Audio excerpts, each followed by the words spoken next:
Pagdating sa pagkain, hindi hard to please si Pangulong Rodrigo Duterte. Sa katunayan, ang mga trip niyang comfort food, mga simple at tradisyonal na putahing Pinoy.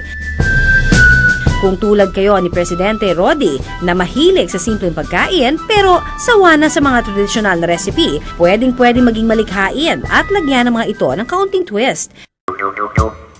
Ngayong umaga, makakasama natin ang komedyanteng si May Bautista para magbahagi ng healthy recipes ng mga paboritong pagkain ni Presidente Rodi.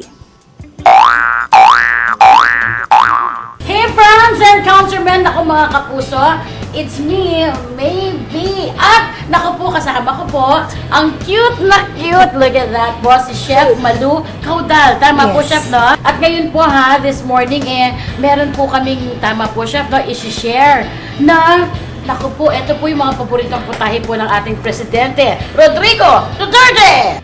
Yung gagawin pong pagluluto po ni Chef ay with a twist. Chef, pakita niyo nga ba? Kaya po harapan. Parang magkaaway ba yan? Kaya po parang Opo, with a twist. Pero, naku po, eto po, tama, Chef, no?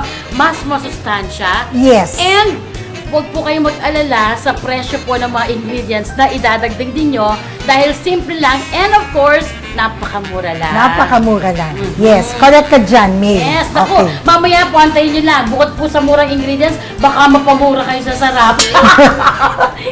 Ang unang recipe na hatid ni May at ni Chef Malu ang munggo gisado with kalabasa, dilis at malunggay.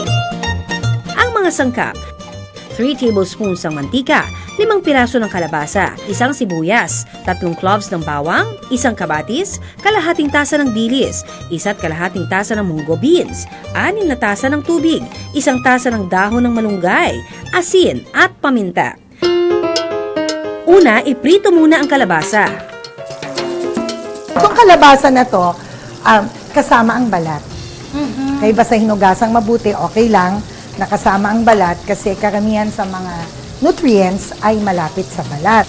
Naluto ko na to kanina, pinakulo ko na to sa tubig. Ang gagawin ko ngayon, isi-sear. Or sa simple term, piprito. Piprito po. Okay, magkabilang sides para may crunch. Itabi muna ang kalabasa pagkatapos iprito. Sa isang kawali, maggisa ng sibuyas, bawang at kamatis. Imbes na baboy at hipon na medyo may kamahalan at may kolesterol, dilis tayo. Actually po, yan po yung gusto ni President Duterte. Ah, yung okay. kinakainan po niya sa Davao, pinapalit niya ng, yung kami po kasi yung sinasahog sa munggo nila, pinapalit niya ng dilis. If I'm not mistaken, ha? Itong dilis ay magandang source din ng protina, mura siya, at magandang source siya ng iron. Source of income. Pwede.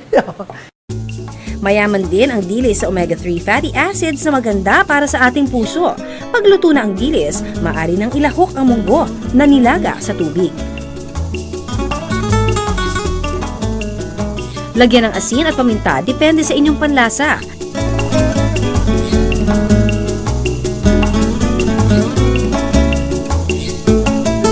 Pagkahango, ilagay na ang malunggay leaves na nilaga sa tubig. Maituturing na wonder food ang malunggay sa dami ng health benefits sa taglay nito. Isama na rin ang iprinitong kalabasa. Ganun lang kadali, ready na ang munggo gisado with kalabasa, dilis at malunggay. Maliban sa munggo gisado, madalas din daw hanap-hanapin ni Pangulong Duterte ang paksiw na isda o isdang niluto sa suka. Pero dahil change is coming, ika nga, kakaibang bersyon ng putahing ito ang lulutuin ni May at ni Chef Malu. Ang paksiw na bangus with ampalaya and talong. Sa recipe na ito, maghanda ng 3 tablespoon ng mantika, kalahating kilo ng bangus, 1 tasa ng kalamansing piniga, 6 na cloves ng bawang, 1 kalahating tablespoons ng chopped na luya, 1 kamatis, 1 dahon ng laurel, 1 talong, 1 ampalaya, at 5 piraso ng bulaklak ng kalabasa. Una, iprito ang hiwa ng bangus.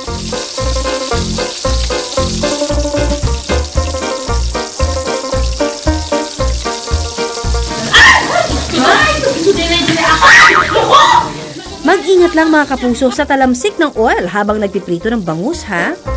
Ay! po Panginoon. Sabi niyo wala na. Ay! Ikaw ha? Para naman sa sabaw, freshly squeezed calamansi juice na may kaunting asin at tubig ang gagamitin sa halip na suka. Di ba po suka, tubig at saka suka ang nilalagay? At saka sin. Pero kayo po, bakit po kalamansi? Hindi ko pwede sabihin dahil sa vitamin C. Dahil pinakuloan ko yung kalamansi. Nawala na. Wala na yung vitamin C. Para maiba yung fresh yung lasa. Hindi lasang asido. Sunod na ilahok ang bawang, luya, kamatis, dahon ng laurel, talong, ampalaya at bulaklak ng kalabasa. Pakuluin hanggang sa maluto ang mga gulay. Pag tinignan niyo po, tama po si Chef ha, para siyang salad. Masustansya na fresh pa ang paksiw na bangus with ampalaya at talong. Para naman sa merienda, patok daw sa panlasa ni President Roddy ang maruya o prinitong saging na saba.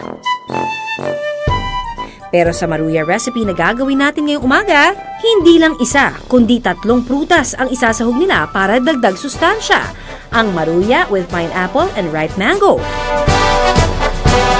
Ang mga kailangang sangkap: 1 tasa ng harina, 1 teaspoon ng baking powder, 3/4 cup ng asukal na puti, 1 tasa ng fresh milk, 1 binating itlog, 1/2 teaspoon ng vanilla extract, 3/4 cup ng mantika, 6 na saging na saba, 2 hiwa ng pinya, 1 mangga at chocolate syrup.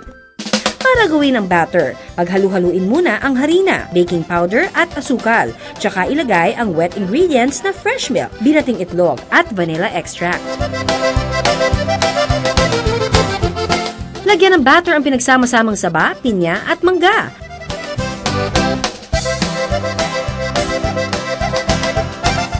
At pagkatapos, iprito sa mantika.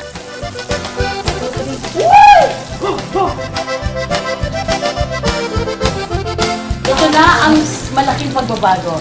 Pagkahango, maaring lagyan ng chocolate syrup ang maruya para maging mas malinamnam. Nako! This time, titimantay na po. Ang harap. Ito naman. O, di ba? Ang pagbabago pwede ring magsimula sa inyong kusina.